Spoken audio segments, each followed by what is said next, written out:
नमस्कार, आप देख रहे हैं एसबीटी न्यूज। पेश है 11 मई बुधवार सुबह 6:15 बजे राजस्थान की बड़ी खबरें। पूर्व मुख्यमंत्री और बीजेपी की राष्ट्रीय उपाध्यक्ष वसुंधरा राजे ने सूरतगढ़ में कहा कि एक तो केंद्र में मोदी सरकार है जो सबका साथ, सबका विकास, सबका विश्वास और सबका प्रयास के आधार पर काम करती है। दूसरी तरफ यहाँ राजस्थान में कांग्रेस की गहलोत सरकार है जो खुद का साथ और खुद का विकास के फार्मूले पर चल रही है। राजे सूरतगढ़ में बीजेपी के बूथ अध्यक्ष संकल्प महोत्सव को संबोधित करने के दौरान यह बात कही।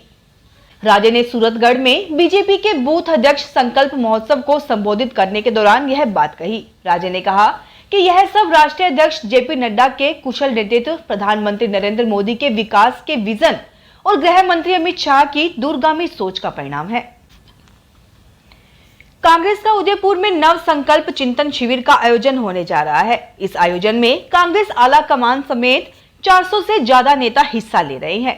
कांग्रेस अध्यक्ष सोनिया गांधी, सांसद राहुल गांधी और पार्टी महासचिव प्रियंका गांधी भी चिंतन शिविर में शिरकत कर रही हैं। मीडिया रिपोर्ट के अनुसार शिविर में हिस्सा लेने के लिए राहुल गांधी ट्रेन से उदयपुर पहुंचेंगे। 12 मई की शाम राहुल गांधी निजामुद्दीन रेलवे स्टेशन से उदयपुर के लिए रवाना होंगे। राहुल गांधी के साथ कांग्रेस के कई वरिष्ठ नेता भी ट्रेन में रहेंगे। कांग्रेस ने राहुल गांधी के ट्रेन से आने की तैयारियां शुरू कर दी है। कांग्रेस कार्यालय ने इस बारे में जानकारी साझा की है। राजस्थान के उदयपुर में कांग्रेस की चिंतन शिविर 13 से 15 मई को आयोजित हो रहा है।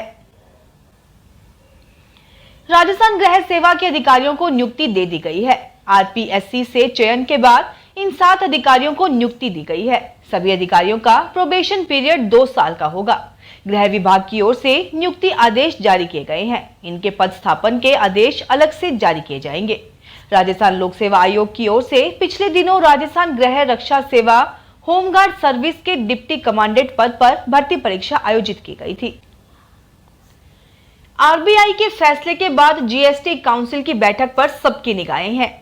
केंद्र सरकार राज्यों का जीएसटी कंपनसेशन बंद करने की तैयारी में है। जीएसटी कलेक्शन बढ़ने को वजह बनाया जा सकता है। अगली बैठक में सभी राज्यों को इस संबंध में जानकारी दी जा सकती है। जीएसटी काउंसिल की अगली बैठक में टैक्स दरों को लेकर कई अहम निर्णय लिए जा सकते हैं। साथ ही कोरोना काल में दी गई राहतों में भी कटौती संभावित है। केंद्र सरकार राज्यों का जीएसटी कंपनसेशन बंद करने की तैयारी में है। अजमेर और जोधपुर विद्युत वितरण निगमों में तकनीकी सहायक तृतीय के 1512 पदों पर भर्ती परीक्षा की तैयारियां तेज कर दी है। बिजली कंपनियों के प्रथम चरण की परीक्षा का आयोजन 20 मई से 26 मई तक होगा। परीक्षा प्रदेश के 10 जिलों में विभिन्न केंद्रों पर 2 पारियों में आयोजित की जाएगी। विद्युत वितरण निगम के अध्यक्ष भास्कर ए सावंत ने इस संबंध में अधिकारियों की बैठक लेकर परीक्षा की तैयारियों का अपडेट लिया। भारतीय रेलवे ने पिंक सिटी जयपुर को एक बड़ी सौगात दी है। देश का बहुचर्चित गांधीनगर रेलवे स्टेशन भी अब विश्व स्तरीय बनने जा रहा है। खास बात यह है कि ये देश का पहला रेलवे स्टेशन है जहां सभी रेलवे कर्मचारी महिला है। इस रेलवे स्टेशन को देश के दूसरे वर्ल्ड क्लास स्टेशन की तर्ज पर विकसित किया जाएगा। यहाँ एयरपोर्ट जैसी आधुनिक सुविधाएं यात्रियों को मिलेंगी। स्टेशन की एंट्री और एग्जिट गेट को भी बदलाव किया जाएगा। मालूम हो कि रेलवे ने राजस्थान के 8 स्टेशनों का पुनर्विकास करने का प्लान तैयार किया है। ऑनलाइन ठगी का शिकार बनाने वाले जालसाज ने शहर के एक अधिवक्ता को ठगी का शिकार बनाया। ठग ने अधिवक्ता को कॉल कर बकाया बिजली का बिल का भुगतान नहीं करने पर रात में बिजली काटने की धमकी दे जाल में फांस लिया। पीड़ित को जालसाज ने ऑनलाइन बिल भुगतान के लिए यूटीआर अपडेट करवाने के नाम पर बैंक खाते से 71,900 रुपए रकम की निकासी कर ली। पीड़ित ने मामले में सिविल लाइन थाने में मुकदमा दर्ज करवाया है। उत्तर प्रदेश के इलाहाबाद हाई कोर्ट में बीजेपी के एक कार्यकर्ता ने ताजमहल को लेकर एक याचिका दायर की है। इस याचिका में ताजमहल की जगह तेजो महालय या शिव मंदिर होने का दावा किया गया है। इस दावे के साथ ताजमहल के तय खाने में जो 22 कमरे हैं उसमें से 20 कमरे खोलने की मांग की गई है। याचिका दायर करने वाले बीजेपी के कार्यकर्ता डॉक्टर रजनीश का कहना है कि ताजमहल की सच्चाई क्या है, क्या ये तेजो महालय है या ये मकबरा है। इस भ्रम से पर्दा उठाने के लिए ये 20 कमरे खुलने जरूरी हैं ताकि सच्चाई दुनिया के सामने आ सके। राजस्थान के भारतीय जनता पार्टी के प्रदेश अध्यक्ष डॉक्टर सतीश पूनिया ने प्रदेश की कांग्रेस सरकार पर किसानों, एवं युवाओं से वादा खिलाफी करने का आरोप लगाते हुए कहा कि राज्य में भाजपा की सरकार बनने पर किसान हितैषी नीतियां लागू होंगी। डॉक्टर पूनिया मंगलवार को सूरतगढ़ में पार्टी के बीकानेर संभाग के बूथ अध्यक्ष सम्मेलन को संबोधित करते हुए यह बात कही।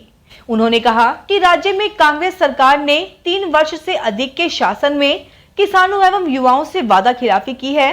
प्रदेश के लगभग 60 लाख किसान कर्ज माफी का इंतजार कर रहे हैं। उन्होंने कहा कि वर्ष 2023 में भाजपा की सरकार बनने पर किसान हितैषी नीतियां लागू की जाएंगी, किसानों के कल्याण के कार्य किए जाएंगे और किसानों को आर्थिक उन्नत बनाया जाएगा। फसलों के लिए सिंचाई और बिजली की व्यवस्थित कार्य योजना बनाई जाएगी। कांग्रेस ने महंगाई को लेकर केंद्र सरकार को लेकर कहा है कि महंगाई के कारण लोगों के घरों पर चूल्हे नहीं जल रहे हैं और 1 करोड़ से अधिक लोग एक साल में रसोई गैस का सिर्फ एक ही सिलेंडर खरीदने को मजबूर हो रहे हैं। कांग्रेस संचार विभाग के प्रमुख रणदीप सिंह सुरजेवाला ने कहा कि मोदी सरकार में महंगाई ने घरों के चूल्हे बुझा दिए हैं। अब 90 लाख परिवार दोबारा कभी एलपीजी गैस सिलेंडर नहीं भरवा सके और 1 करोड़ 8 लाख परिवार पूरे साल में केवल एक बार एलपीजी सिलेंडर रिफिल करा पाए। लोकसभा अध्यक्ष ओम बिरला 11 से 13 मई तक अरुणाचल प्रदेश के दौरे पर रहेंगे। लोकसभा सचिवालय ने बताया कि इस यात्रा के दौरान बिरला 12 मई को अरुणाचल प्रदेश विधानसभा में आयोजित होने वाले राष्ट्रमंडल संसदीय संघ भारत क्षेत्र जोन 3 सम्मेलन का उद्घाटन एवं सम्मेलन को संबोधित करेंगे।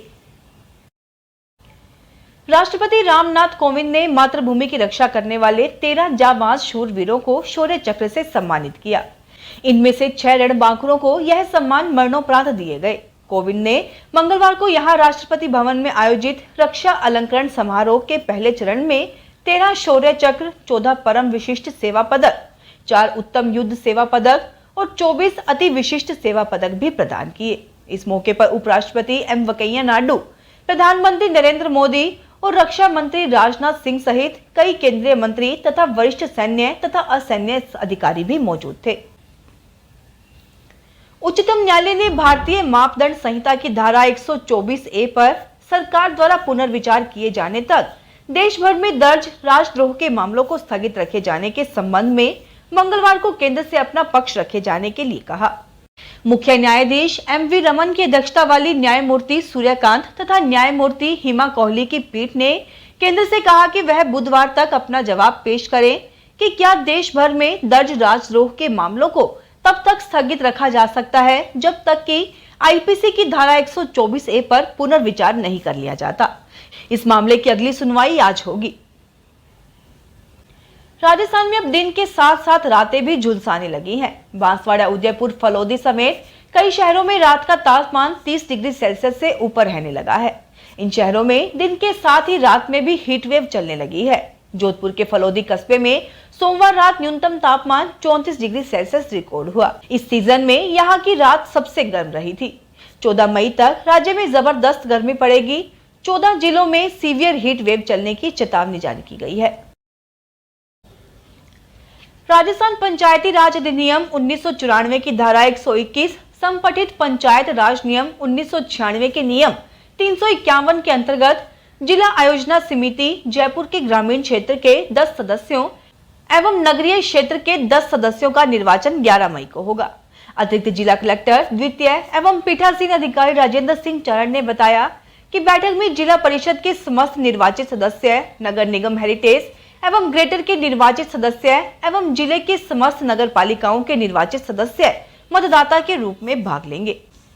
फिलहाल इस बुलेटिन में इतना ही, फिर हाजिर होंगे और बड़ी खबरों के साथ। SBT न्यूज के वीडियो देखने के लिए हमारे चैनल को सब्सक्राइब करें और नोटिफिकेशन पाने के लिए बेल आइकन को प्रेस करें।